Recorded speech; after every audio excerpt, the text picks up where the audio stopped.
ऋग्वेद का एक कथन है, गोमय वस्ते लक्ष्मी गौमूत्रे धनवंतरी। ऋग्वेद कहता है कि गोबर में लक्ष्मी का वास है और गौमूत्र में धनवंतरी का। हमारे बीच में हमारे हर्ष का विषय है कि ऐसे आधुनिक धनवंतरी वैद्य प्रदीप भंडारी जी को हम सम्मानित करेंगे। आपने मानवीय सरोकारों से भरपूर हैं, जो ऐसे रोगी भी होते हैं जो असहाय होते हैं, ऐसे रोगियों को आप, मेरी जानकारी है कि आप उनकी निःशुल्क चिकित्सा भी करते हैं।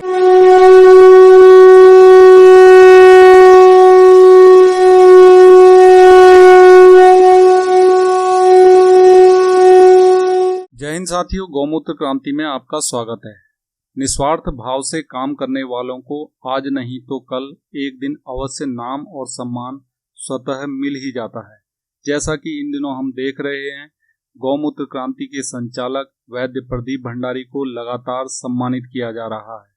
उत्तराखंड के गोपेश्वर स्थित श्री देव सुमन विश्वविद्यालय में जैविक खेती और आयुर्वेद की उपयोगिता पर आधारित एक कार्यशाला में वैद्य प्रदीप भंडारी को बतौर विशिष्ट अतिथि आमंत्रित किया गया और उन्हें मुख्य अतिथि गढ़वाल मंडल के आईजी पूरन सिंह रावत ने सम्मानित किया।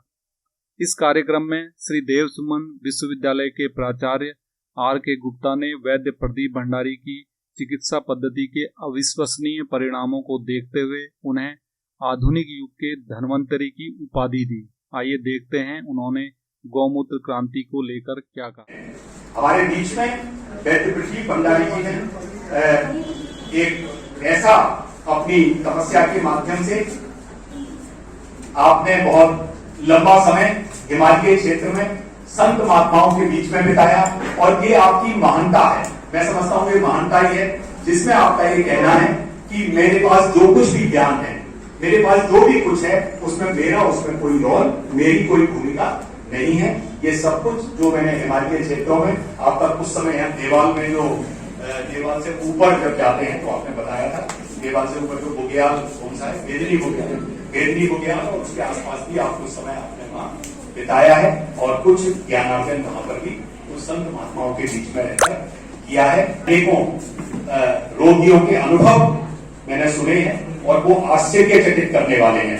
केवल उत्तराखंड से ही नहीं वरन संपूर्ण बाहर के क्षेत्रों से भी ऐसे रोगी जो आधुनिक चिकित्सा पद्धति से असमर्थ हो चुके थे और उनको गौमूत्र और हिमालय क्षेत्र की जड़ी बूटियों को मिलाकर आपने उनको नव जीवन दिया है। ऐसे रोगियों को बड़ी सफल चिकित्सा की है और उसके साथ साथ जो महत्वपूर्ण चीज है, आपकी चिकित्सा सब करते हैं लेकिन उसमें मानवता भी विद्यमान है। आपने मानवीय सरोकारों से भरपूर हैं, जो ऐसे रोगी भी होते हैं जो असहाय होते हैं, ऐसे रोगियों को आप, मेरी जानकारी है कि आप उनकी निःशुल्क चिकित्सा भी करते हैं और वैसे भी आपने कोई जो चिकित्सा पद्धति है वो बहुत न्यूनतम है। अर्थात आपका ये कहना है कि औषधि महत्वपूर्ण नहीं है, औषधि के बनाने में जो खर्चा आता है वही होता है, वही महत्वपूर्ण है। ऐसा नहीं है कि वो रोगी केवल समाज के मध्यम वर्ग के, निम्न वर्ग के हों, पर उच्च वर्ग के रोगी, बहुत बड़े बड़े रोगी है जिसमें संघ लोक सेवा आयोग के अध्यक्ष, आपके अनेकों IAS, अनेकों उच्च पदाधिकारी, बड़े बड़े व्यवसायी, निश्चित रूप से वो आधुनिक चिकित्सा पद्धति की जो उच्चतम सुविधाएं हैं वो सब अपना प्रयोग कर चुके होंगे, उनको प्राप्त कर चुके होंगे, लेकिन उसके बावजूद उसके बाद आपकी शरण में आना और आपके द्वारा उनका उपचार किया जाना सफलतापूर्वक, तो ये बड़े आज हमारे लिए बड़े हर्ष का विषय है कि ऐसे क्षेत्र में उत्तराखंड लीड दे रहा है। साथियों, ऋग्वेद का एक कथन है, गोमय वस्ते लक्ष्मी गौमूत्रे धनवंतरी। ऋग्वेद कहता है कि गोबर में लक्ष्मी का वास है और गौमूत्र में धनवंतरी का।